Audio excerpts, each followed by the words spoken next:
Hey folks, we found an hour of time today, so we are going to just do some Eberron art for an hour. So give me a second here to check my signal, and then I'll go through my spiel, and then we'll get up and running here. So just give me a hot second here. I'll go through my sounds like that's coming through clean. I've just posted I'm live on Twitter, so if you follow me on Twitter at Phil Kearney, you'll catch when I go live. And then beyond that, hold on here, let me just throw down my spiels here real quick. Crystals on Mabar. My name is Phil. Hey, I create PDF role-playing game supplements. I publish on the DMsGuild. There is a slew of links in the description down below that will click through to various. Today we continue with painting textures. Sorry, I'm just making my notation here for when I post in Discord channels. But yeah, I create PDF supplements. I focus my attention on 5e. There's a link down in the description to various books that I have previously produced.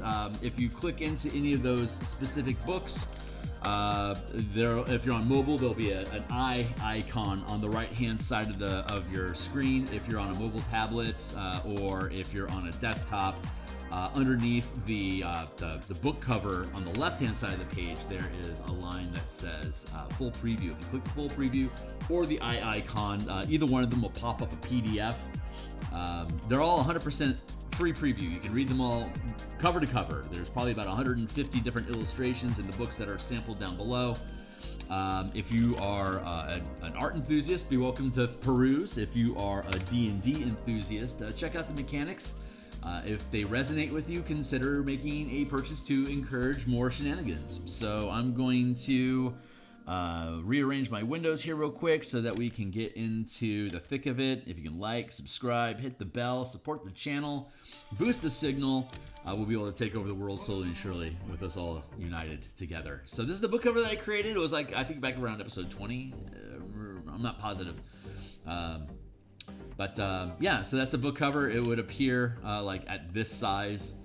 That you would then click into to see larger, and then you can just start thumbing through it. But we are continuing our work in the underground lab. We've textured a lot of the areas here, and I think I want to continue working on the water. We had in the last Eberron stream, we had taken an opportunity to break down how the different pages are zoned together, so they break off into separate areas that you can have more descriptive areas specifically about a particular area, and it looks like it's panning out. So I'm going to keep this. I'm going to work on this area because I think like this little nibble bit here and this little nibble bit here, and I'm good with this one. But I think this nibble bit doesn't need to go in as far. I could reduce it down like that. And this nibble bit could probably like pinch off like around here. So I don't think I need to have those as large, and I think it'd be a cleaner map, but I'm still exploring those ideas. So I know it's super late in the process to do that, but actually just like if I were to pinch this off here, doing that rearrangement there would actually be not very difficult at all. So that's an option I'm leaving open to myself, but I'm really happy with how water is being placed inside of the structure. So we're going to continue with our water. We have this overall smokiness that we have, and we're going to change out all of this stuff eventually because that was a different style. That was an early on process that we had done before pretty much anything else, and since then our style has evolved over the past few maps that have had water in them, and this is the style that we've developed into this smoky swirliness that is now representing like the depth of the water underneath the surface. And now we have this wibble effect that is like lapping waves, because there's water that's pouring in through this flooded tunnel that goes into these crevasses that are, this area is just slowly, like this will eventually dig into and start flooding this barracks area that we have yet to do objects and stuff for, like beds and tables and stuff. We'll get to that. But this will eventually, this fetidness will eventually seep through the stone and start flooding this area, but that's beyond the scale of this adventure. It's already occurred over here. This is a large bunker door that blocks access, that could be raised or lowered if the team gets up here into the guard tower, quote-unquote guard tower. It's still underground, but the guard tower here, there's a lever here that's currently in the adventures disabled that the team could spend time to fix if they want to risk being discovered by guards on patrol, but they could fix it. And if they do, they can open it up and then end up flooding this front area. And there'll be doors all throughout here, so that flooding would have kind of limited access unless they jimmy the door here and jimmy the door here to then flood through the area to cause chaos. But as it stands, this water has just been backpiling. It's about 20 feet deep by the time you get to here. And so the walls have fatigued over time, and that water is pouring in through here. Similarly, this dais here, the circle, is a platform, an elevator platform that's broken that leads to just is an open shaft leading up to the surface to the gatehouse that we mapped in a previous episode. And so this is also just an open hole of rainwater that's pouring in. So you've got this water that's pouring in from the dais that is seeping through this compromised wall here, as well as it deteriorates from the necrotic effects of the Mabar region. And it just, all this water dumps into here. So you got flowing through here and flowing through here that's eventually flooded this area that is slowly seeping into the larger structure. So this is where the water line is here and the water line is here. So as we move into that area, I can we lessen the amount of swirl that's going on, but this rippling wave effect that we have going on is hopefully representing well the current of the region. So hopefully that was a clumsy enough explanation for everyone to scratch their head at for a bit. So this is still a valid color reference though until we change all this. That's still good. So we are in the process of creating these currents. Like we'll have like current lines like this that'll flow in there and then here, and then it'll eddy here, and then we have flow that's going to go like this here, and then continue from here, and it'll eddy out here, and it will overall flow and it'll eddy through and swirl into this area and push like that. So that's a general flow of the water that we have. So we're going to we're just going to continue that. So super simple. I'm going to work on the tunnel pathing primarily right now, and back our way, as it were, into the larger area where we can have more eddies and pools. But I really enjoyed discovering. I haven't done color cartography professionally before, so I've done 30 years worth of just casual mapping as a DM, but professionally I've only done black and white in the past. And so this is my own project. This is I'm working with Andy Healy and Stuart Braz to bring this adventure to life. And so my task here is to create all of these maps, and obviously professional products require color maps. You don't have to. I mean, Wizards has proven that you don't need color maps because it's printer friendly not to have a map. But I always use Roll20 for virtual tabletops. So that's my perspective of, if you're going to offer a digital product, you need to have a color map. And we have, and if you check the previous previous episodes in the Eberron playlist, you'll see us looking at the black and white, like rudimentary, simple version of this map that is incredibly printer friendly. And zoom in here a bit to make sure the line stays good. That, and I'm going to back that down to probably about 40 So I use Photoshop. I use a 6x9 Wacom tablet, and I have an art pen, trademark art pen, that allows me to operate on the Z-axis to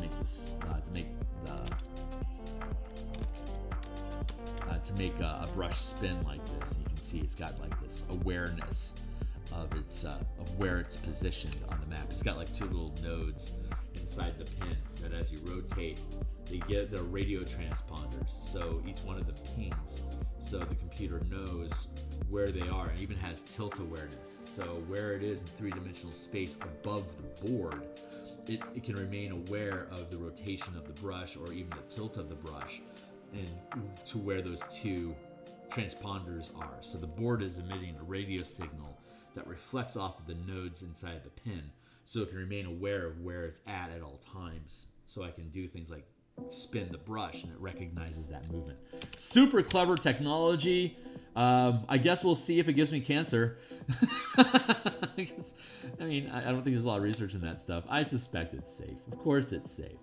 But it's super useful using that rotational effect. So if I were to kill myself for my art, and many artists do, then this would be I'll have to be content with this fate. There's so many things that can drop us from the plane. You may as well just pick your poison and embrace it. So here I am, embracing the poison.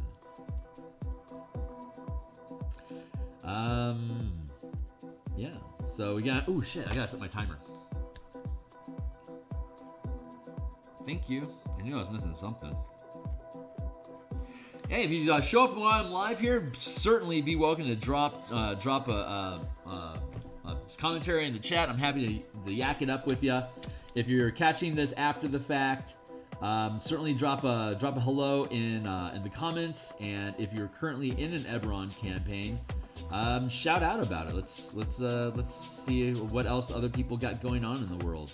Me personally, at my home table, I've got an 18th level campaign right now. I run campaigns from level 1 to 20, and typically in about 250 some odd hour blocks. So I can start at level 1 and then kick the team up through 20th level and end the campaign and retire the characters and then start another. I'm in my fourth campaign right now, in 5th edition. I spent about 30 years now DMing, and I started with box set and evolved through 2nd edition into 3rd edition, stinted through 4th edition for a hot second, and then went into Cypher System for a while, and played Eberron using Cypher System, which was incredibly fun. I'm a big Cypher enthusiast, but my true love is 5th edition. So that's why I create content for. If the world changes and Wizards decides that we're not welcome anymore, then I may decide to jump ship and go play in cyberspace, or maybe I'll get into OSR, or potentially embrace the new Shadow Dark campaign that's on Kickstarter right now. Maybe I'll spend some time in Vanguard that's being created by Indestructiboy, Terran Pounds. His Kickstarter just started for that, so I'll post a link to that and probably talk about it a little bit at some point. But while Wizards has us, I'm going to continue with this. We'll have this adventure done this year, probably towards September. It'll publish, I reckon, and then we'll have we're going to reassess where the marketplace is at, what Wizards actually is going to allow us to continue doing. But also currently I've got the Spelljammer Combat and Exploration supplement I'll be publishing on the DMsGuild. I streamed that in parallel with this project. Kind of bounce back and forth between Spelljammer and the Eberron project. We're doing layouts and interior artwork right now for Spelljammer. And we'll be going through that same process with this Eberron adventure once this is completed in its editing. So it's a pretty chunky document. This is probably going to end up being probably around 90 pages. And so it's going to be a pretty heavy lift, but a lot of the art assets are going to just be simply like these different map assets that we've produced throughout the past 100 some odd episodes to be able to have all that visual information available for a DM to be able to properly run the adventure, which then becomes basically recyclable art assets inside of the interior of the book, because you have to be able to show where things are at and what's going on. So we have to create creature tokens for all these things, which we will begin creature token production when we finish these maps. And I can merge those down. I can start a new layer. And we're going through that token process right now in the Spelljammer stream. So you can see how that process looks by checking out the Spelljammer playlist that I have on my channel. And like and subscribe. I stream Mondays through Fridays in the morning for about 2 hours. Saturday here I do 1 or 2 hours depending on what my workload and my social life is going to be like. I've got an hour right now to be able to just jump in here and work on some Eberron stuff. And then typically on Mondays and Thursday nights I stream for a couple hours as well, depending on which project it is. And Monday at lunchtime I do a development stream for the martial power system that we've been building, which is complementary to the color mana spell point variant rules that we have linked down below. It's a universal mana system that can use color magic, that can use elemental magic, can use light and shadow, or positive and negative energy magic. You can also use the triad of mind, spirit, and body. But the system is pretty much like key. Like overall, it's just generic mana, spell points that you can spend to perform instant effects, strikes like smite abilities, dice boosts to ability checks, as well as various reactions that you're basically like creating minor magic effects. And we stream that once a week on Mondays. And right now, it's the playtesting that we're doing on my 18th level table is panning out really well. And so we're at the point now where we're building examples of different kits of power that you can learn, like a batch of spells, but you can combine all these powers together, kind of like how Path of Exile or Diablo 4 or other Diablos allow you to use like different skills and gems and magic items to synergize together to create different effects. The martial power system is similar in that you're spending or concentrating on different amounts of mana to sustain these effects or to create modifiers to your damage or your attack rolls or your skill checks. So you can use any number of like different classes like ranger or paladin or fighter or barbarian or whatever, and you pick the class that you want to play like you would normally in D&D, and then you have this kind of like an Eldritch Knight has a selection of spells and a progression of mana that you can use during the day to augment your fight routines. This allows you to highly customize what your fight action sequences are and build your kit accordingly. So fun stuff. I really love it, and I like talking about it a lot. So here we are. Let me do this. So be welcome to check that out. Obviously, I've got a lot going on. I have a full-time day job. That it's 40 hours a week, and then I put in about maybe like 30, 10 hours in the mornings, and then another 4 hours on Monday and Thursday nights total. So we're at 14 hours, and then 15 hours for martial powers. So I put in about 15, 16 hours a week on stream just doing art and development, but then I also put in about that much time as well off screen, just doing development, text editing, and boring stuff like font arrangement and stuff and page layouts.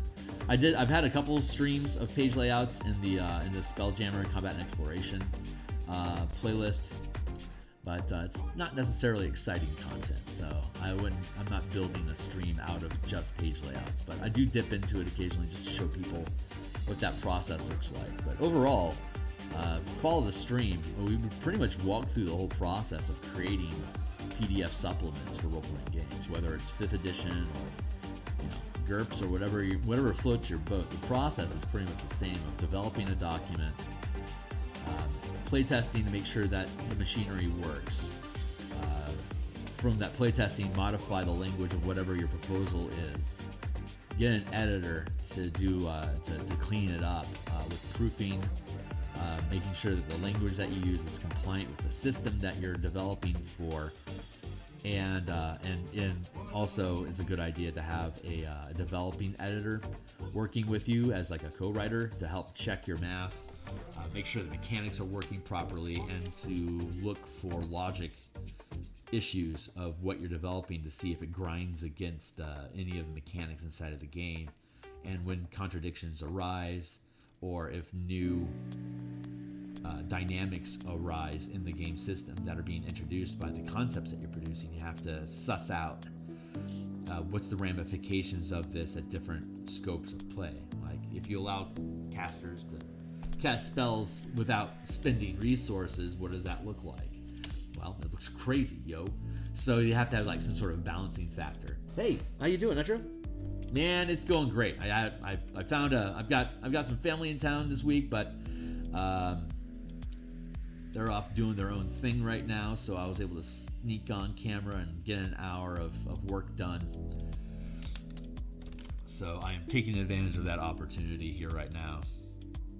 So it'll be a short stream today, shorter than usual, but any opportunity for me just to push the bar forward a little bit. Balancing the different projects I'm working right now is a pretty significant challenge in time management. So I like to not bore people with the nitty-gritty details of production, but I want to make sure I keep things going as much as I can, just so folks can see how the process is coming along as we go. So it's good to see you, man.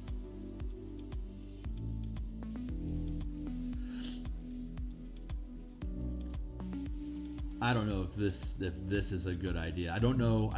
This is the first time I've done this wave effect into corners and stuff like that. So I'm kind of experimenting right now. It's kind of a casual pixel push that I'm trying to see how things, interact with each other. What makes sense? What looks good? Do I enjoy sweets? I've got more of a sweet tooth than I like, so I would say yes. Why? What you got going on, man? You baking?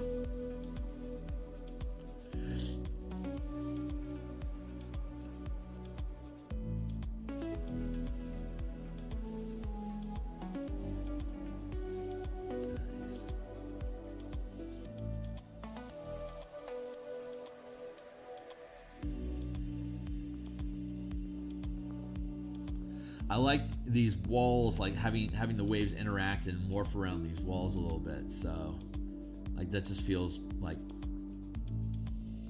if I can create a realistic language here for how this stuff moves, it should help just your eye intuitively interact, just grokking what this stuff is doing. So, hey, just ask because I'm sitting here with some chocolate ice cream. Nom nom nom nom. Nom nom nom nom. Yeah, I enjoy chocolate ice cream. I actually prefer like vanilla with like additives, like cookies and cream, or like crumbled up like M&Ms or crumbled up Snickers or whatever. But chocolate on its own, I actually chocolate sorbet is my favorite of all the chocolates out there. Sorbet is it's super creamy. And I've had non-dairy chocolate sorbets, which were just freaking amazing. So I'm not much of a dairy guy. It's like I prefer dark chocolate over, say, milk chocolate.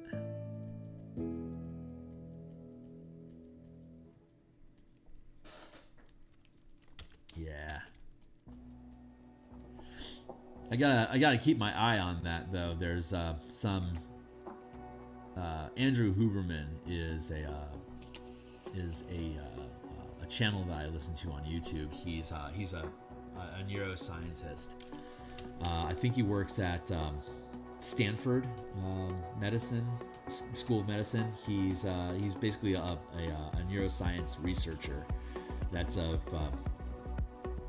pretty high esteem, and he and a number of other researchers, I believe, are finding evidence that sugar and high insulin is a contributing factor to dementia and Alzheimer's.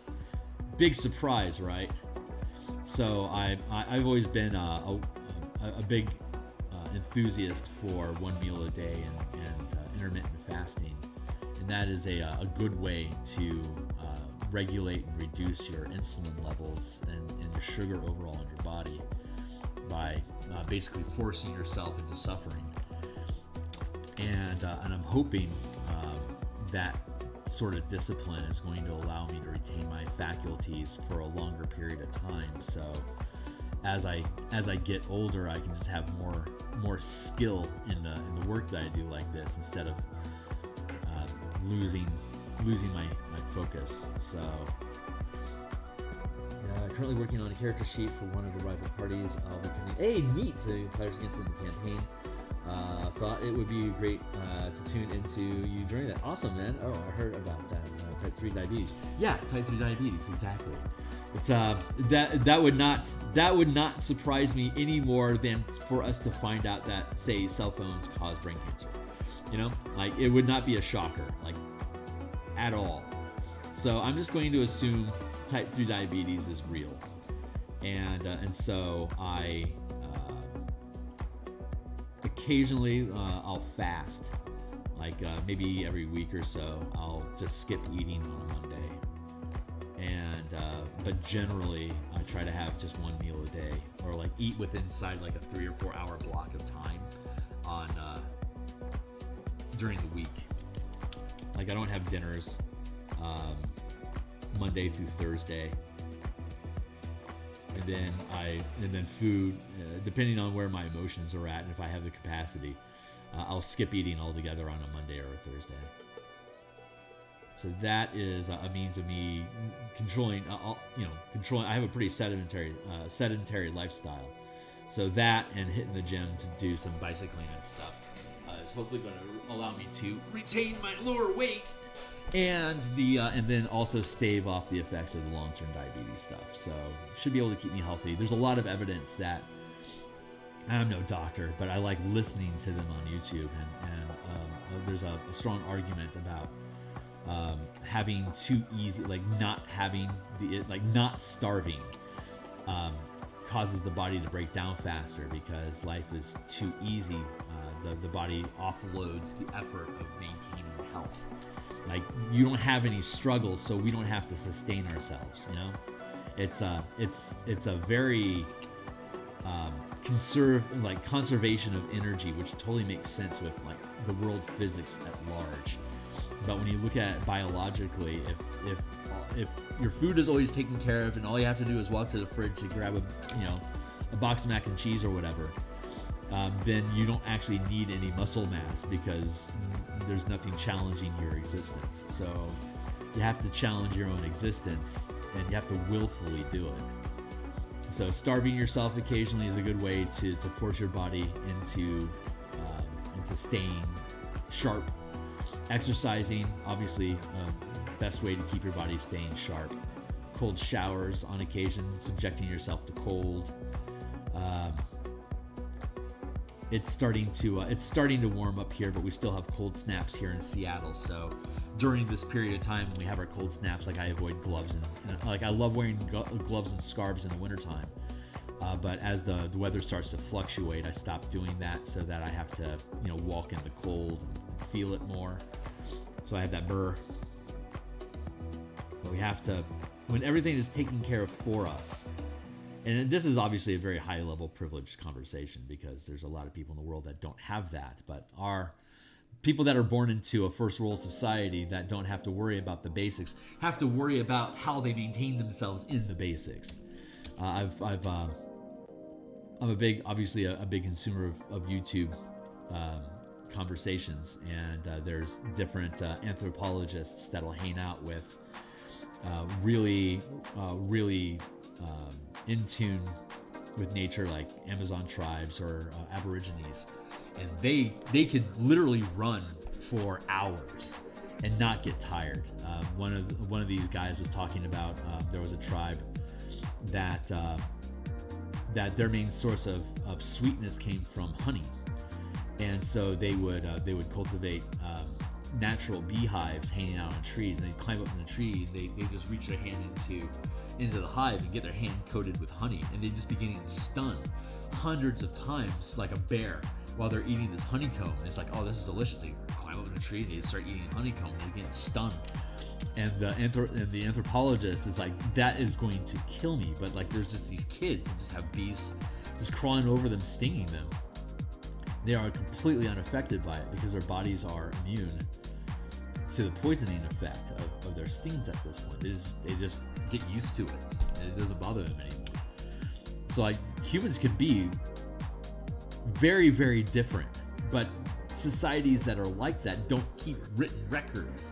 You have to actually be in the moment with them. You have to be there with them to see it. And these people come back, these scientists come back and say, this is how people can be.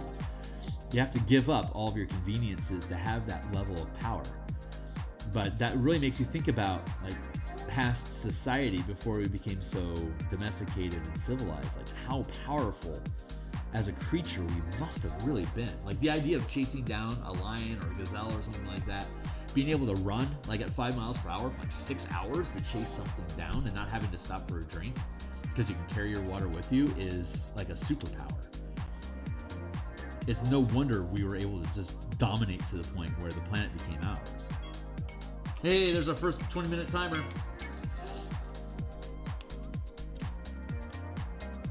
The storm sorcerer that grew up in the urchin. And do I have a name for storm sorcerer that grew up as an urchin in the storm reach? Oh, always seen it.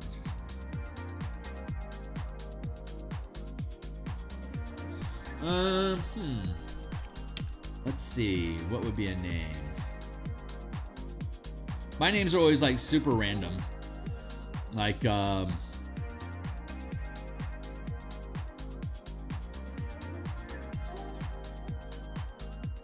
on.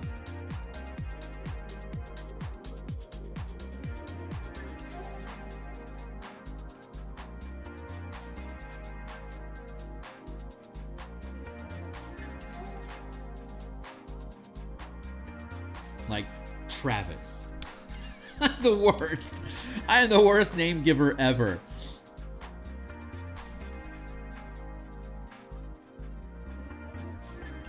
My issue as a DM is like, how likely is it that the players are going to learn the names of their enemies before they slaughter them?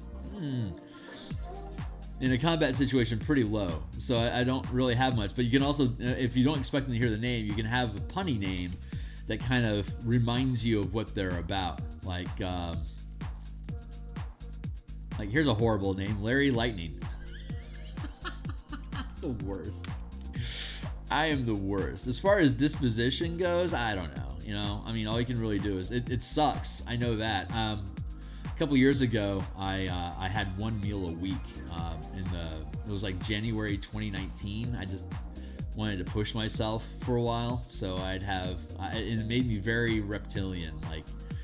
I got very, very, very emotionally cut off. It really made me feel like a creature instead of a rational person. Like in the month of July, I had 5 meals. I probably consumed like maybe like 5,000 or 7,000 calories that entire month. I ended up losing 20 pounds that month, but it was torturous, and I wasn't a friendly person to be around. So like I got like very savage. So you gotta kind of feel out your own limits, but it certainly doesn't hurt you to try it.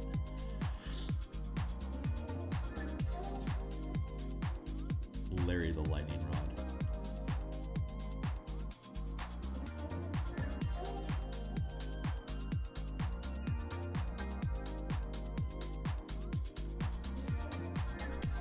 But yeah, I just use like crappy old names like Pearl and Horus. Like I use very mundane names a lot of times when I'm actively DMing. I have to just make up names.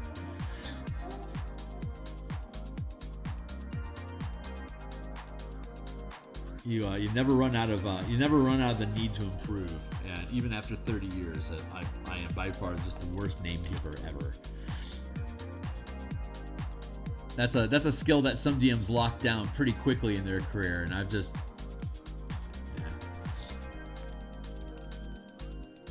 Oh, really? Okay. Cloudburst would be a kick-ass name if he has like a lot of AoE effects. What's his? He's a sorcerer, so is he a blaster or a controller, or does he modify people? Because that can help inform.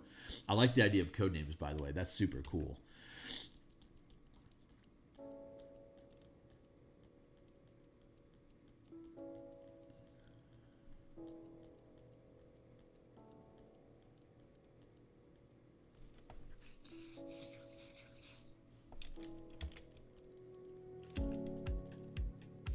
No, I'm gonna make that. I should make that a separate layer.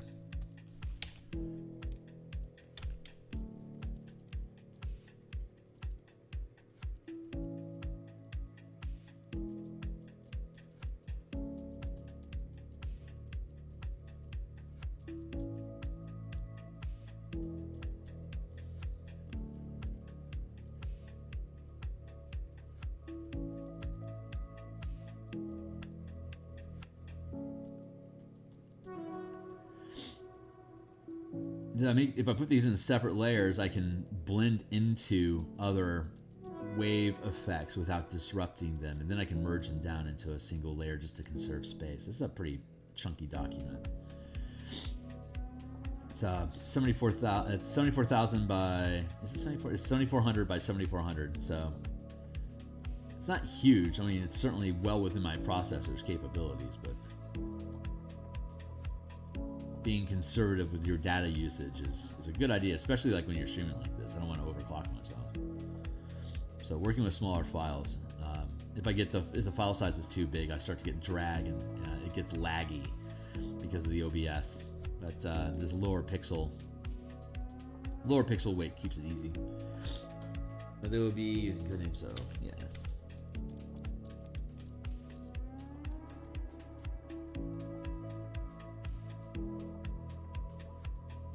Cloudburst is a pretty cool name.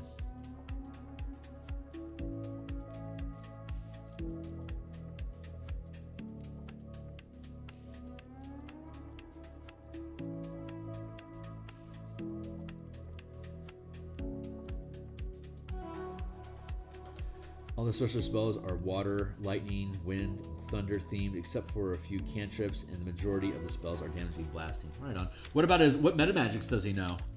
That can be really informative for a sorcerer.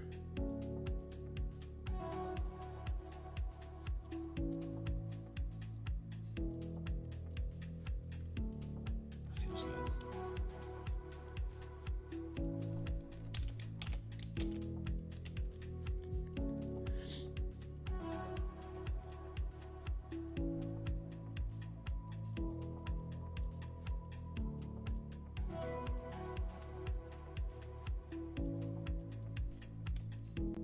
I'm looking forward to getting back to working on the spell point sorcerer that I've been developing prior to these projects. It's like 90% done with development, so it's just time space is the only thing that's limiting my ability to publish it. But I fucking love the sorcerer rebuild that I have. I haven't decided on the meta magics yet. I had originally designed the backup character with anyone on the table wanted one, and left that to be. Oh, I see.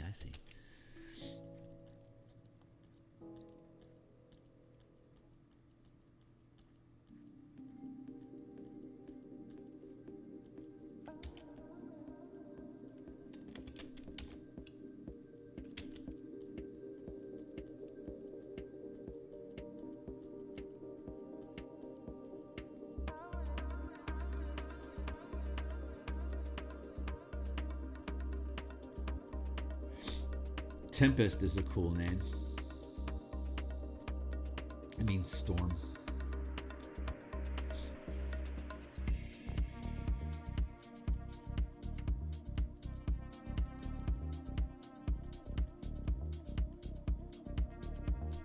If it's a gal, Gale is a fun pun.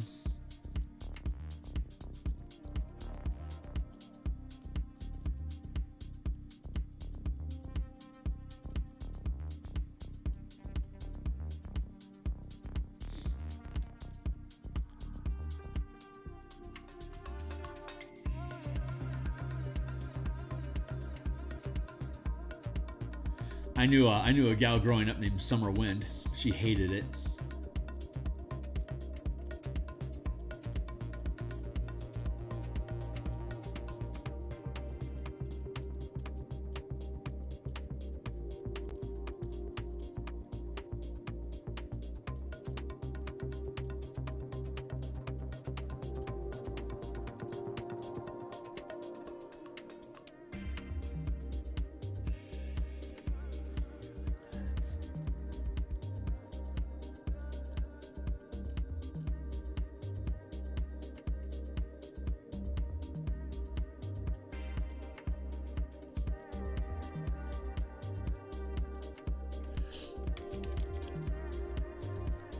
Call it Sparky.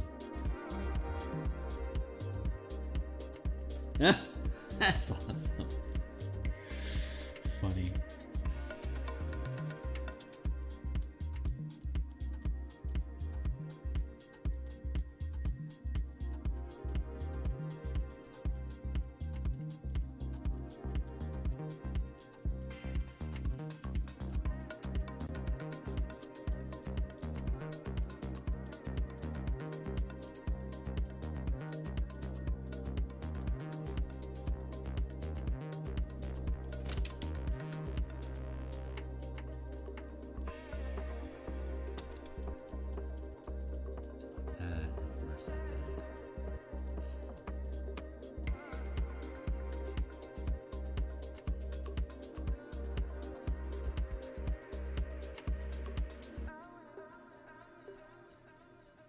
Sparky.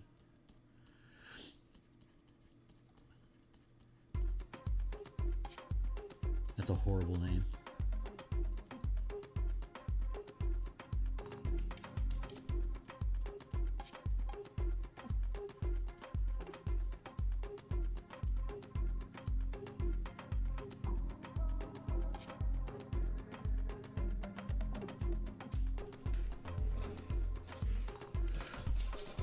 I like that.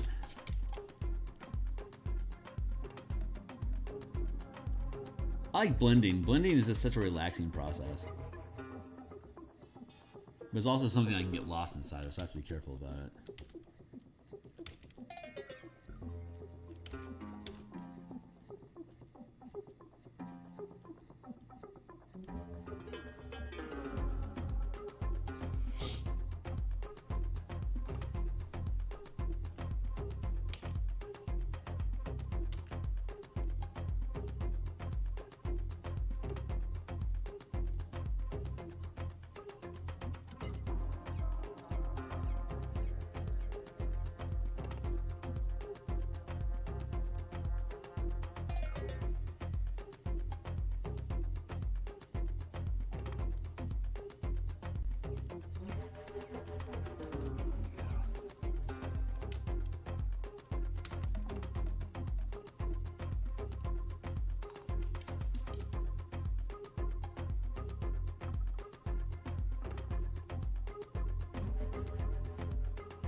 This is okay. I need to blend that in though, make it more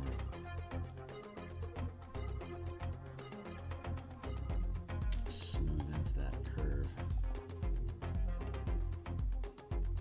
There we go.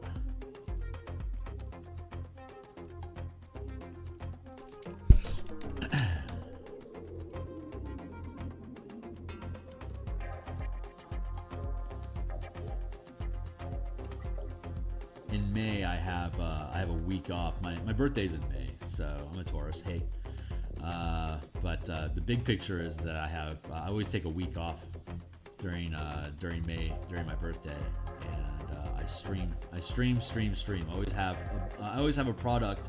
I always have a project in art production in May, specifically so I can be on stream and just do a shitload of artwork. So I am really looking forward to. We're about a month away from that, so I'll have potentially up to 6 hours of stream time a day during that process, and it'll probably I'll have the opportunity to bounce between a lot of Eberron and Spelljammer production. That'll be a lot of fun. I should be in token production for Eberron at that point, and then I'll be doing page artwork for the Spelljammer supplements as well. So it'll be a really fun mix. Token art is really satisfying. It's just like kind of easy breezy work, and then the interior artwork is really just where my heart is at. Metamagic, it's hard to pick just two. I know, right?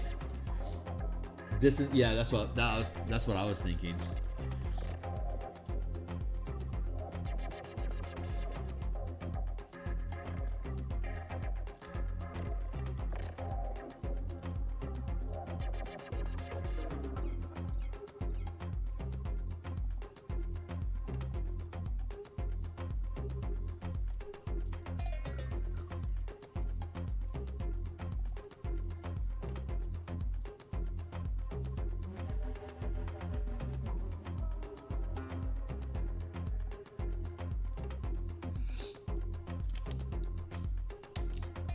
Not bad. I'm pretty happy with that.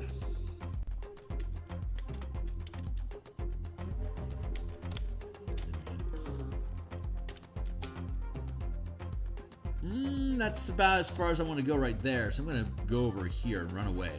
Run away! Run away from my responsibilities and my troubles. Let's just hide over here for a little while, and it's technically not hiding, it's just putting off until there's a better moment, because it's not like I'm not doing the work, I'm just doing the work somewhere else that isn't as troublesome.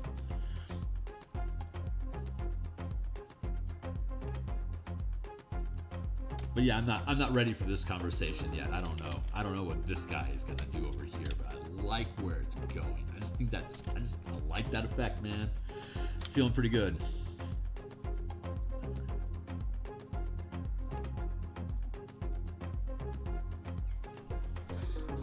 Haven't been paying too much attention on the map. What are you working on? Oh, it's this is just the water. So there's this this is the flooded area of the underground dungeon. So this is the deeper.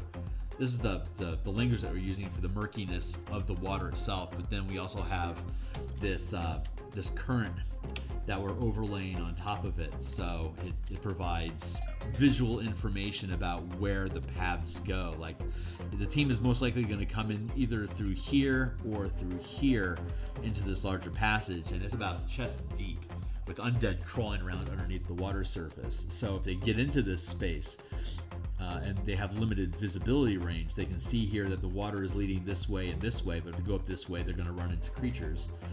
There's also a current that goes this way. So they got this way to go back into dungeon space, or they got this way to go into more flooded region. And there's all sorts of crap in here. Like there's a shambling mound over here. There's a steroper at this choke point. There's assassin vines that are hanging out in the roofing among the moss. That accumulates in these areas, and then there's drowned assassins and zombies that can scuttle around underneath the surface of the water, so they can attack you underneath the water. And drowned assassins specifically can drag you underneath the surface, so that you're having to fight while potentially being drowned. Not that drowning is a significant condition in 5th edition Dungeons and Dragons, but it is a fun aesthetic that you have limited, you can't see. The water is so dirty that you can't see beneath the surface, so any target is obscured, so they get to attack you with advantage while you're attacking at disadvantage. So it's a real fuck show for anyone that uses this as their, as a one-shot, it gets ugly really quick. You're basically just like you're unless you can walk on water and spend a 3rd level slot to do that, you're gonna have difficult terrain, and you have enemies that aren't impeded by that movement. So it gets really shitty really quick. It's just a meat grinder of a region that is pretty suitable for like a high combat optimized team to literally to wade into. And your reward for punching your way through this is to get almost immediately to the Nexus. So if you can hammer your way through the Storoper, Assassin Vines, Drowned Assassins, Zombies, there's a massive black pudding down here, and if you can get through all that stuff, then you can wade out of the goop, and now you have to fight the NPC heroes, the Houndsmen, Karen, and then the actual Eye of Mabar itself, controlling Sholzu. So, like 1 encounter, 2 encounters, 3 encounters, and then boss fight. That's a decent. That's like half a day of adventuring. That's like there's no time for a long rest, for a short rest, unless you retreat from this area back to a safe zone to take your rest, and then you can charge back into it. But they could have a high chance of picking up that there's invaders in here, and then they can send out like shadow mastiffs, or like each of these pathways here is can summon creatures from Mabar, like minor demons, shadow creatures, different type of undead to fortify their position if the team is just absolutely crushing their way through the bog. So, real fuckfest. Leads to disaster. Hell yeah, man. Like this is the high hostile route. There's my second 20-minute timer, so we're on our last block of time until our hour ends. Over here at the secret passage, you had to fight a lot of undead up in the cemetery to find this, but you could also Scooby-Doo it and avoid any combat at all if you're elusive. But this will lead you down, and all the hostages are held in this area here. And there's only one sleepy guard here, but over here is the manifest zone and the Nexus, so you can sneak in here, and if you're quiet about it, you can potentially get the hostages out before Karen comes looking for another victim to throw into the ritual pit. But that's the sneaky, that's a sneaky path.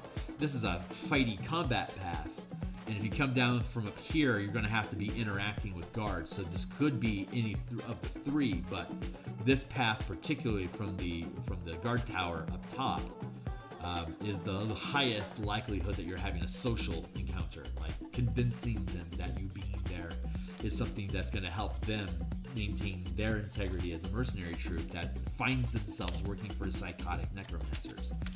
Like, this is a really bad bargain that we bought contract into, and if we knew it was going to be like this, we wouldn't have taken the contract. But at the same time, they're all expats working with the Emerald Claw, specifically with post officers that have been retired. So if they plan on doing mercenary work in this area, if the characters kill off their clients, then they're going to get a bad rep as a mercenary group that can't be counted on for security. If they help the heroes, then they're killing their reputation by betraying their employer.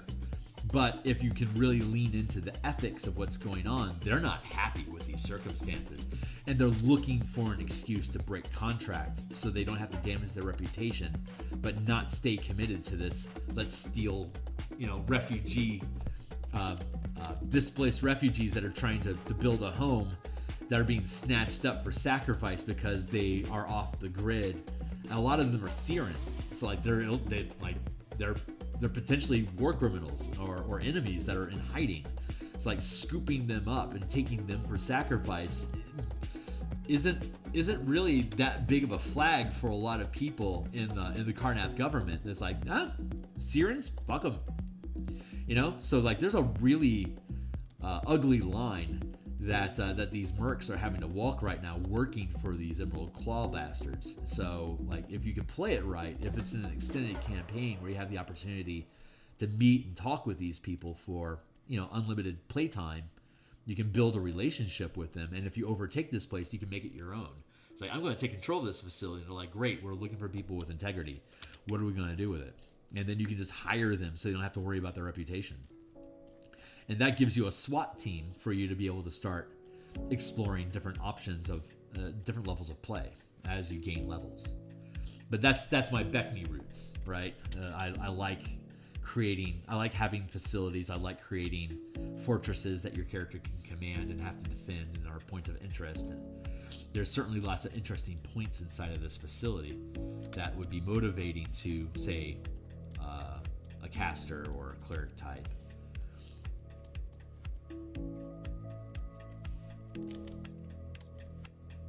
God, I love this.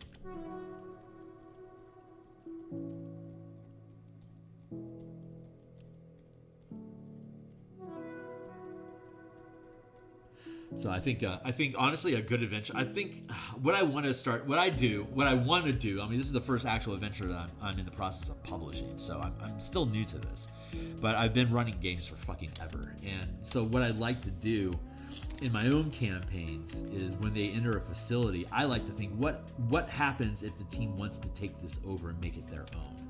Like if a DM is presenting a location, making that location potentially interesting to the players to exploit or to add to their own resources is like then clearing the dungeon itself becomes part of the process of the reward. Like the location itself and the resources related to that location is its own reward.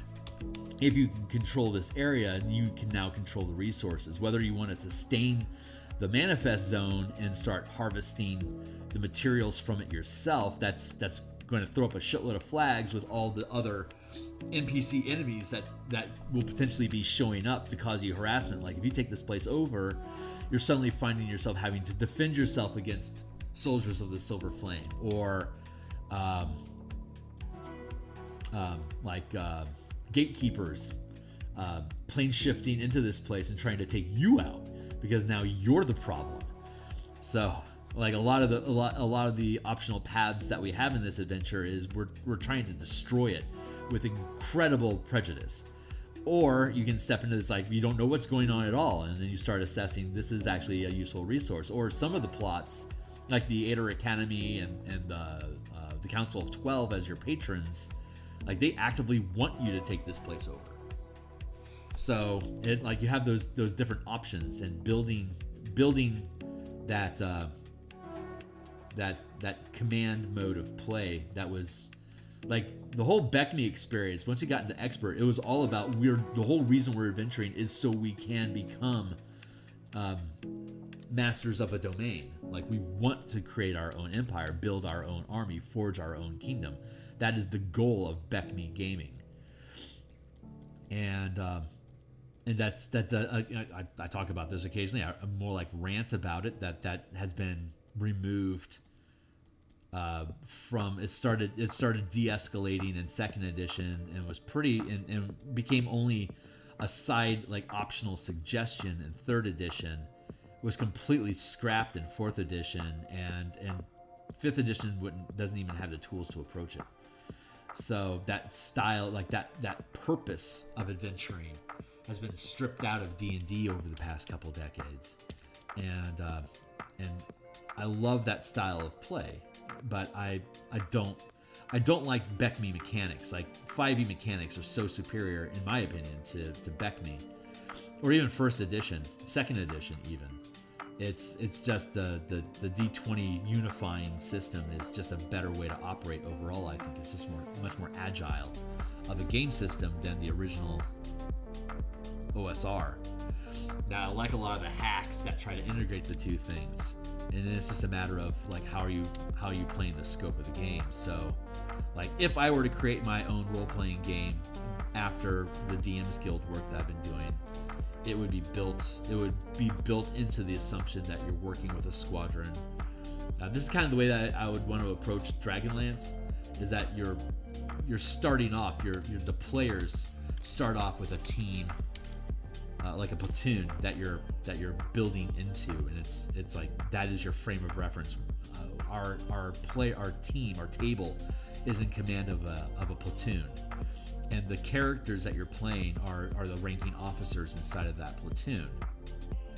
And as you lose characters to the adventure, you just have to escalate. You have to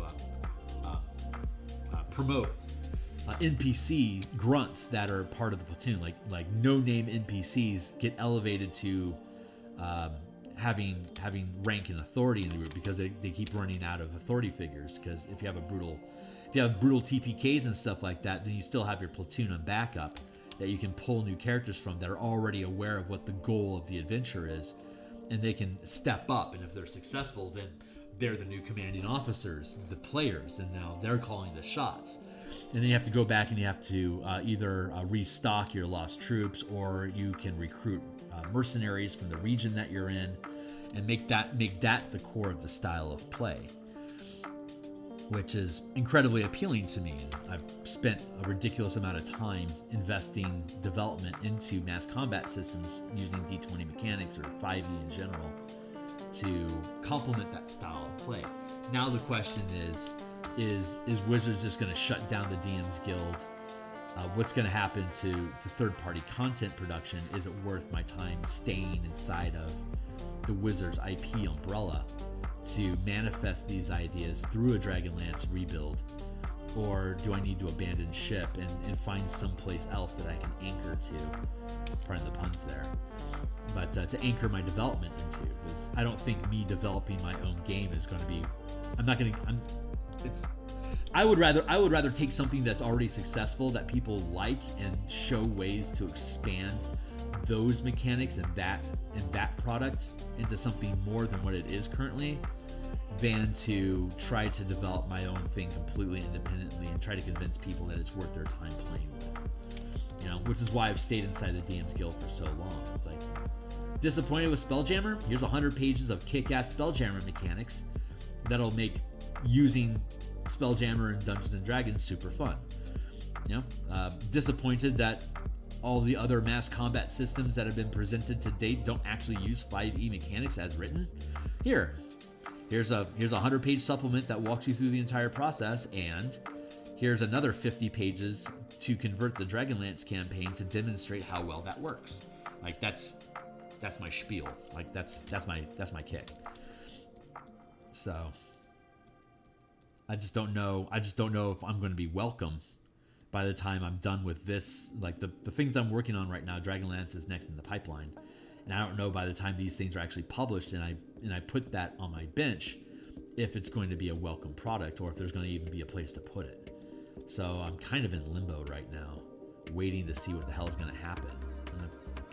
Which honestly is a great opportunity for me to work on a number of small projects, like Neogi Death Squads, or like Boros Command, stuff like that, like little supplements, little extensions of stuff that I've already done to demonstrate further how these mechanics can be integrated into an existing game environment. So, because I'm all about the proof, I'm all about playtesting, and I'm all about building things with demonstrations of how they can be integrated into your actual campaigns, or like what's already actually out there. How does this idea that I'm presenting to you fold into what you're already doing, so you can just plug and play it right away? Plug and play right away. But now I'm ranting about business, and I need to stop. Because listening to Phil's business plans it's neat. It's just not, maybe it's not audience friendly.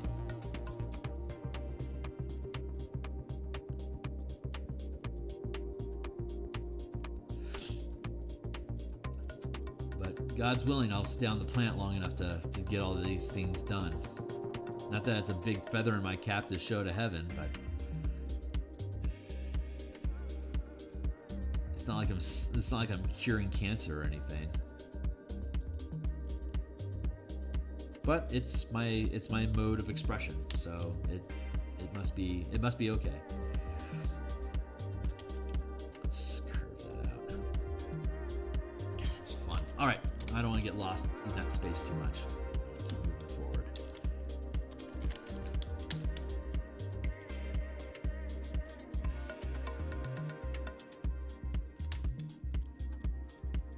How much time we got left? Probably not a lot.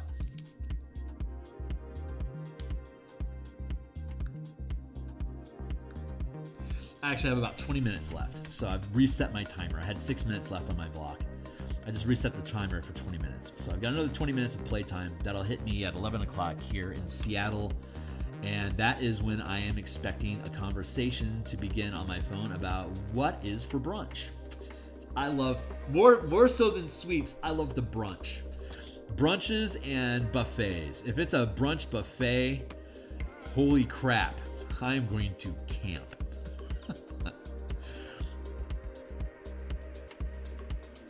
Like, I don't like having a lot of material possessions, but the possessions that I have, I like to be of high quality. I don't like to eat a lot, but when I eat, I like it to be good food. Not necessarily rich food, just high quality food. Like a very simple salmon fillet that's cooked well on just roasted vegetables is amazing if you've got a good cook that knows how to cook fish really well. Luckily here in Seattle, we have a crap ton of great places that know how to cook fish, man. I had sushi last night that just rocked. There's like all these little hole-in-the-wall sushi places, but the ocean's like right there. So like we get really fresh fish. It's hard to not have good sushi in this town. Like you have to find it. Like you have to actively hunt for bad sushi, but why would you do that? So it's almost impossible to find bad sushi.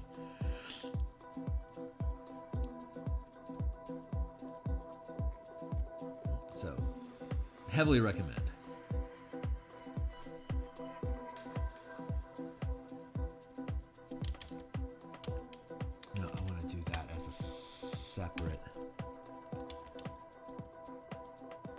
Separate layer, that shadow.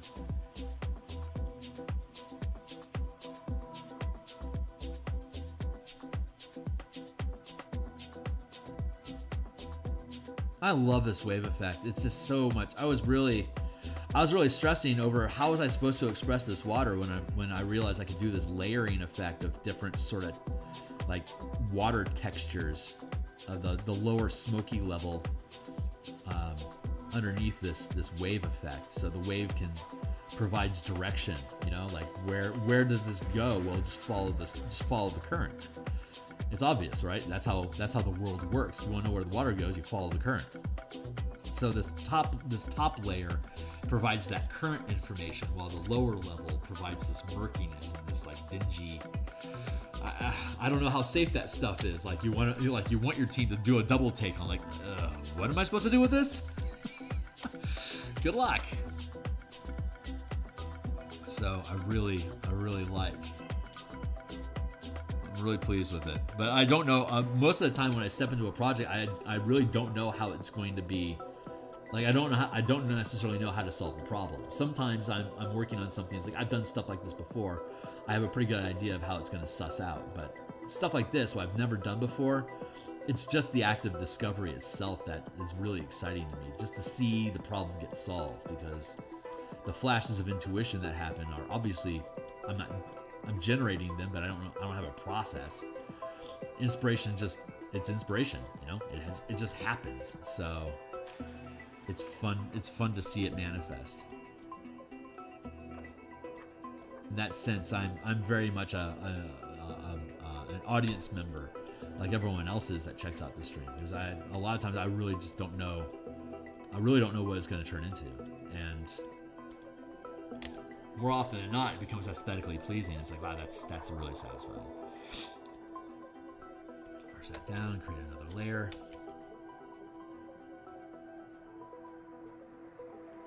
Nope, that doesn't feel right. And it's also too cluttered. I don't need to have it. Nope. I'm trying to. There we go. That feels right.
I woke up this morning from a dream telling me it was time for me to wake up. I love those dreams. They just feel so surreal. Like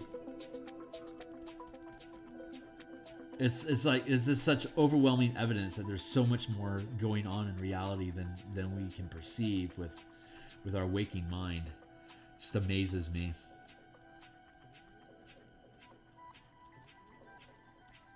And I love how impossible it is to hold on to the memory of what those dreams are. It's almost like it's like physics. You got like wave and matter, and it's like dreams are like waves of what could be, and then they all collapse back into what you're familiar with as your current reality.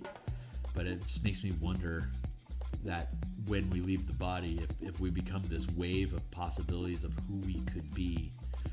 And I wonder if it just keeps manifesting and like coalescing into different lives that we're cascading through, and we become like this aware, like our shared experience here is something that we're so aware of, but when we die, it just slowly dissolves like the memory of a dream.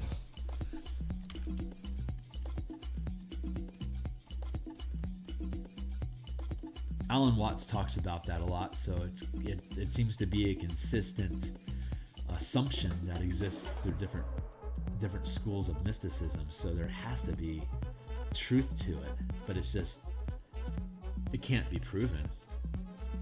It's just, this is the experience that we're having, but you have to kind of stay aware that we're only getting a small piece of information, so you can't really make too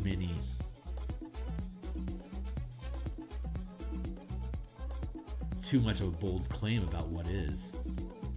You just gotta leave that caveat that, I could be completely wrong, or perhaps your mileage may vary. It's exciting.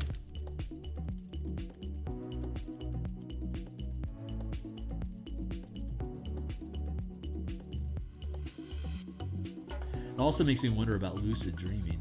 I'm not a good lucid dreamer, but I practiced it for a little while, and it just, for whatever reason, it just wasn't a priority. Like I'm not seeing how I'm gaining from this, but I'm also really self-conscious about my position in existence, and I'm wondering if that was partially developed by the skill set of lucid dreaming. Like if that isn't something that actually like carries forward from the dream state back into reality to help me reframe how I approach interacting with reality in my waking life. I don't know. Questions.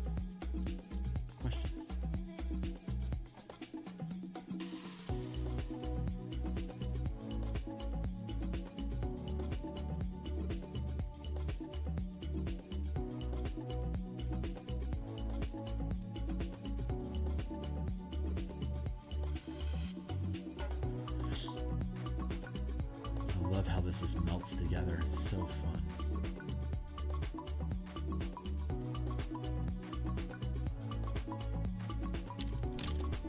Up that strength to 50 from 40 just to get a little bit more pixel push.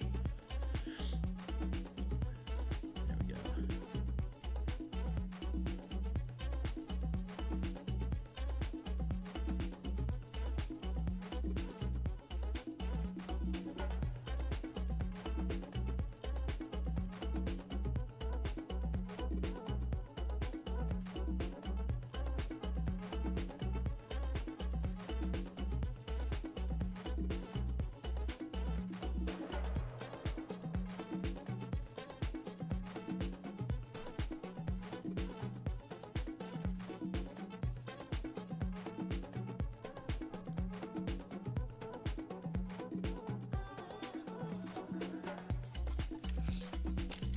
Not bad, but it's still got that haziness going on here. What's up with that? Drop that opacity down. Drop that strength down to 30. To smooth it out a little bit more. The percentage of strength of the smudge tool determines how much pixel information is pushed from one pixel space to the next. Like how much of the color is dragged from one pixel to another. So the higher the higher the strength, the more color information is moved from one pixel to the next. So when you drop down the opacity lower on a smudge like this, it becomes more of a hazy smoke. Like it just like disperses more as opposed to pushing. So understanding how the tools work properly helps you create the language that you want for the stuff that you're building.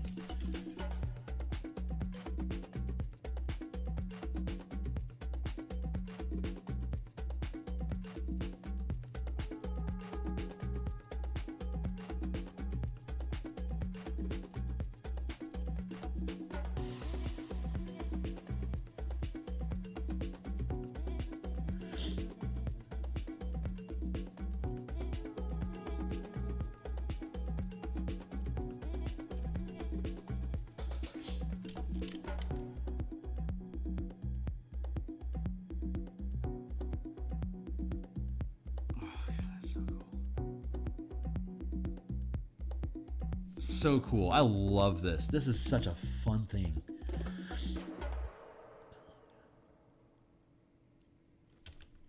It's just so fun to do. Yeah, right layer.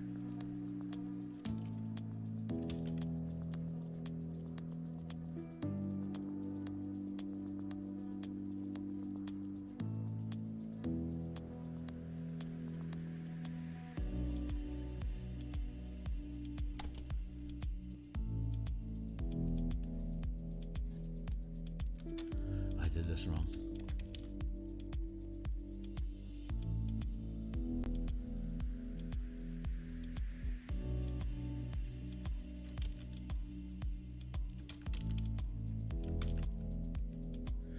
There, better.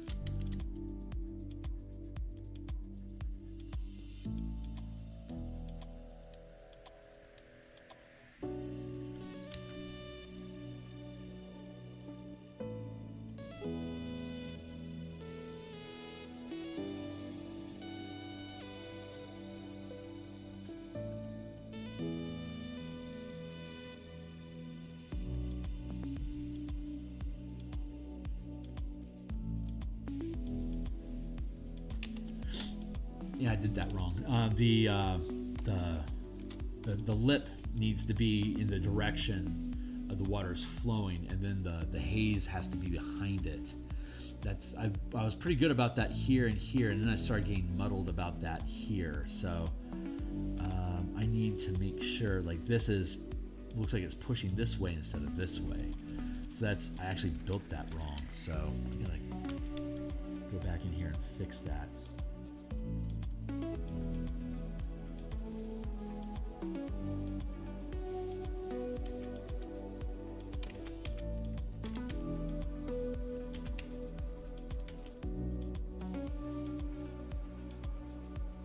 That's new techniques, so I'm learning the rules, and the only way you can learn the rules properly is by making mistakes. So this is me fixing my mistake after I learned my lesson.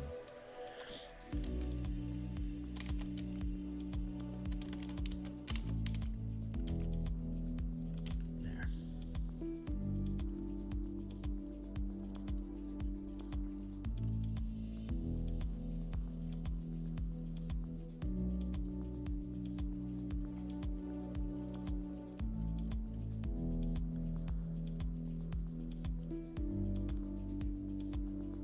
So if I was to have a black shadow, it'd be on this edge, on this side here, not this side, because this side here needs to blend in to show that there's a crest that's pushing forward, overlapping other liquid that already is standing. It's like this dark lip here, that is an error. I can't have that.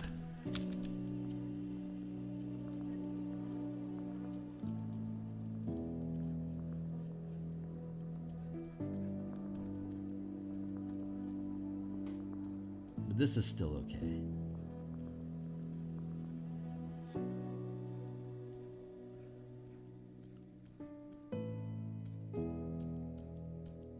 God, this music sounds like Cascade.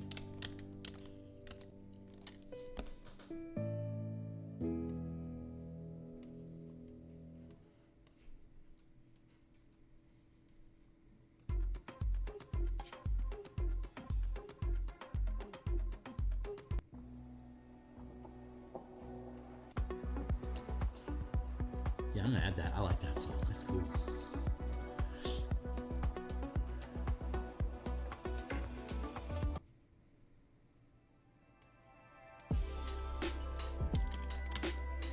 Picked up another couple songs today. I'm happy about that. Cool beats.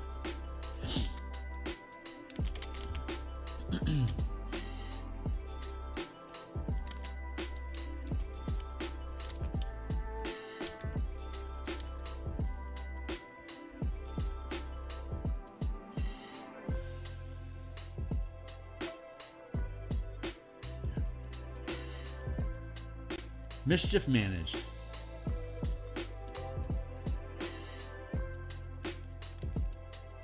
Cost me a little bit of time, but it was really cool that I could catch on to it so quickly, so it didn't cost me a lot.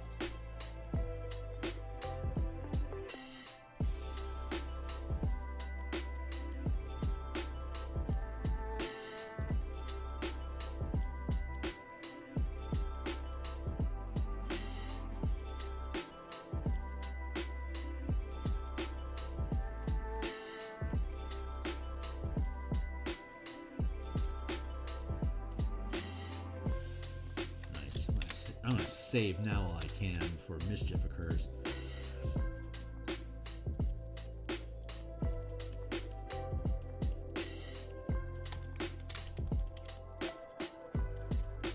Fade that in like that. Now it's starting to feel proper. Proper.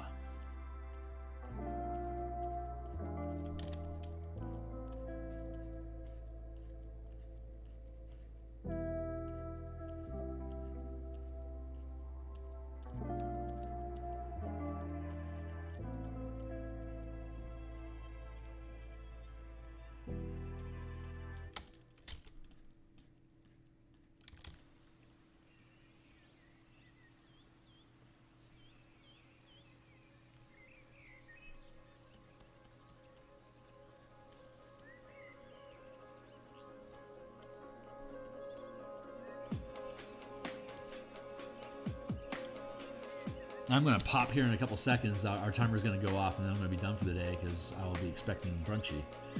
So I'm going to smooth this in and be ready to cut out of the stream for the day.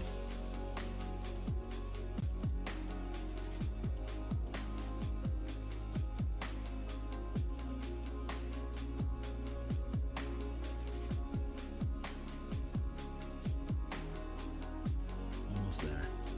Nice.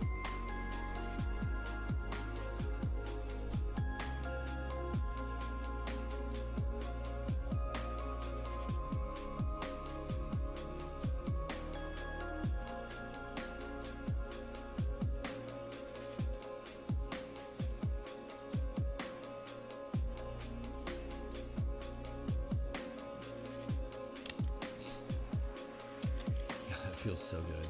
So cool. Come on.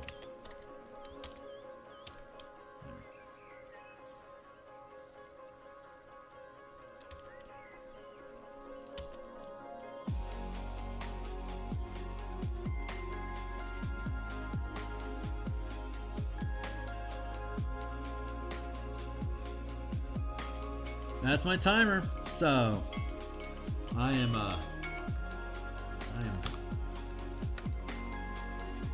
going to check my clock here.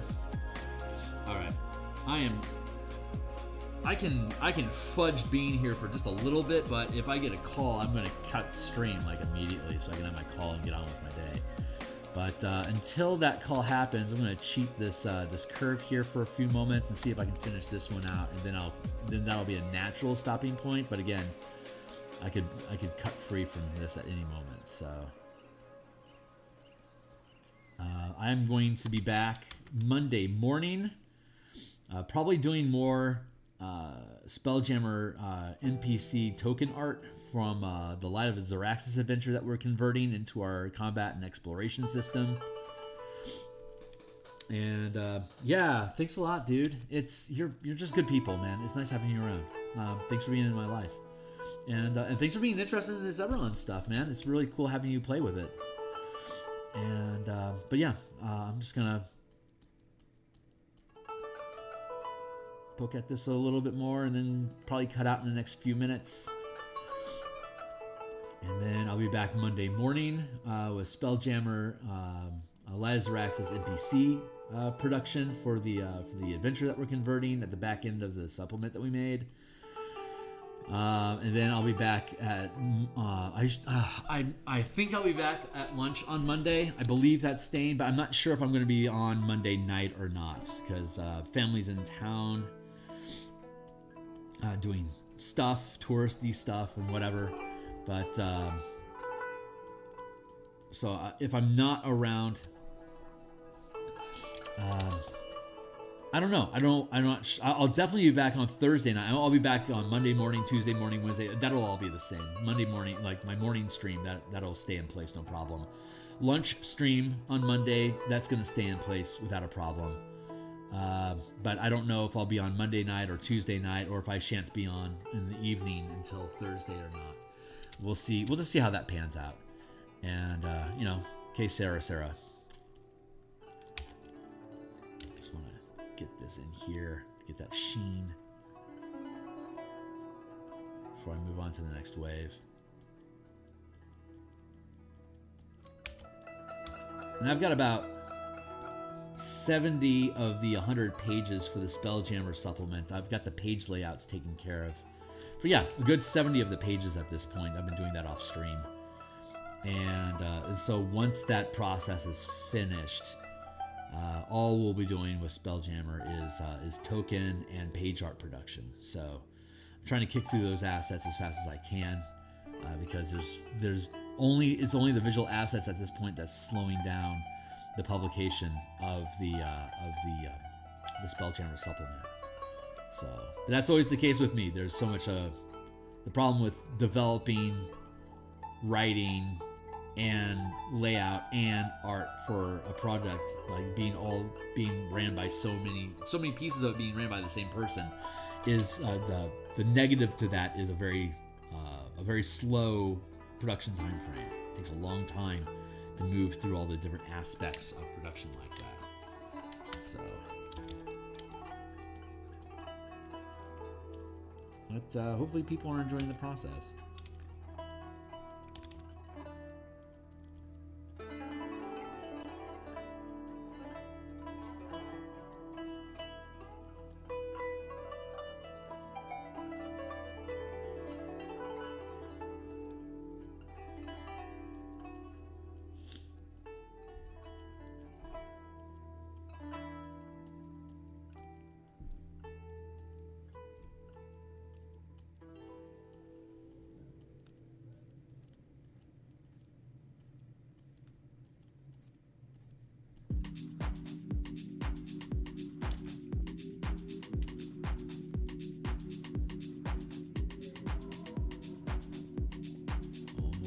Stay on target.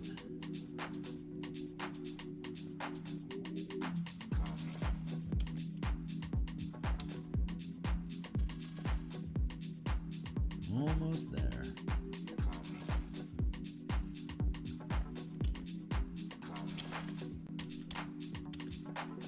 No. There.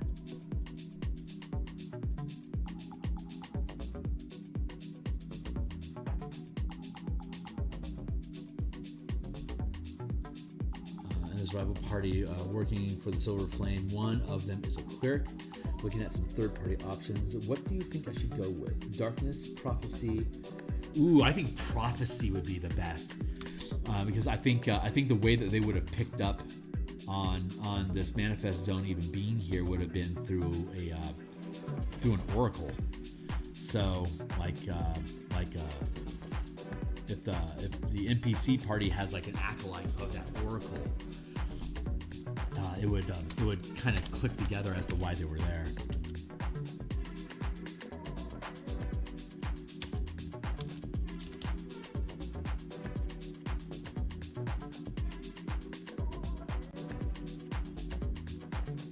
Yeah, final answer, Prophecy, totally. That's a cool domain, by the way. I'm not familiar with mechanics at all. Just the flavor just immediately jumps out as that's a cool idea.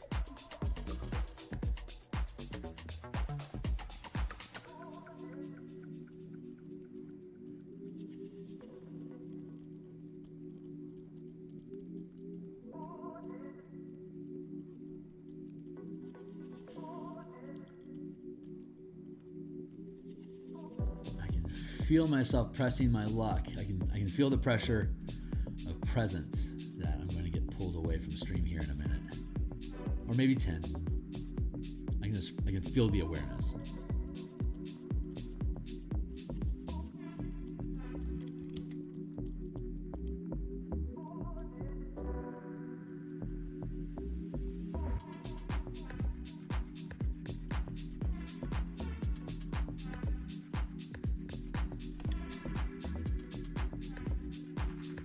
Don't like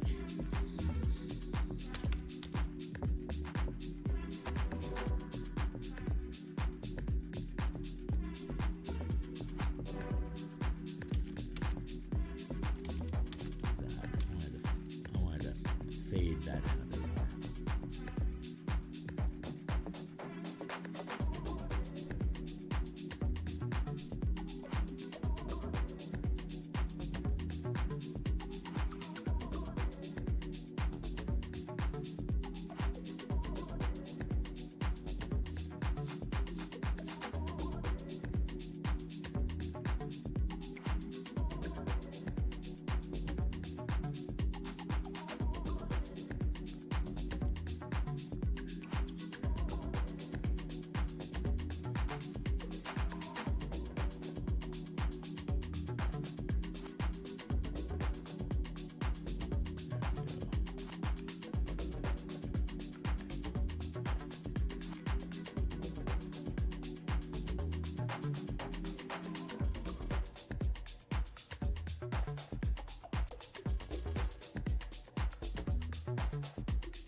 I can go back to this and clean that up.